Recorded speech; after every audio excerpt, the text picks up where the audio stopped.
The book of Genesis, the foundational text of the Hebrew Bible and the Christian Old Testament, is a profound and multi-layered narrative that establishes the theological and historical groundwork for the rest of biblical literature. It is a cohesive account of creation, the origins of humanity, and the establishment of a unique covenantal relationship between God and a chosen people.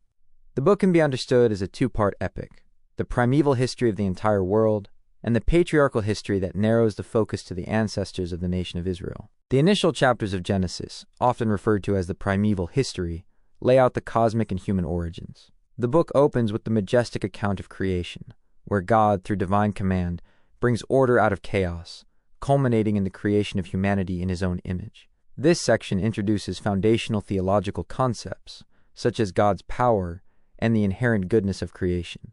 The narrative of Adam and Eve in the Garden of Eden explains the origin of sin and suffering, as their act of disobedience leads to a fundamental rupture in their relationship with God.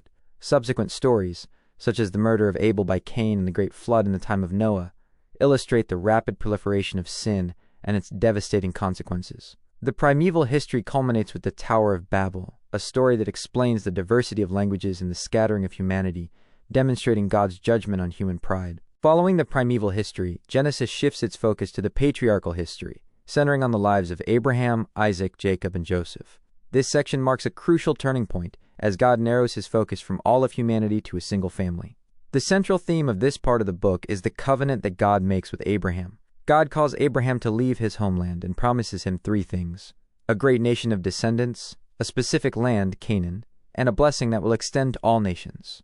This covenant becomes the bedrock of Israelite identity and faith. The narratives of Abraham's faith, Isaac's quiet life, and Jacob's struggles with his brother Esau and with God himself chronicle the unfolding of this divine promise. The story of Jacob, who is renamed Israel after wrestling with God, is particularly significant as he becomes the father of 12 sons, the progenitors of the 12 tribes of Israel. The final major portion of Genesis is dedicated to the captivating story of Joseph, Jacob's favored son.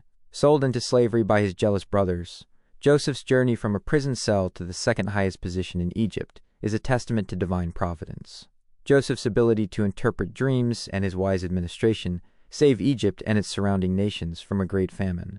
This narrative culminates in a powerful scene of reconciliation, where Joseph forgives his brothers and brings his entire family to live in Egypt. This act of forgiveness and reunion not only resolves the familial conflicts, but also strategically places the nascent Israelite nation in a position to grow and multiply, setting the stage for the book of Exodus. In this way, Genesis is a book of beginnings, of the world, of sin, and of God's special relationship with a chosen people.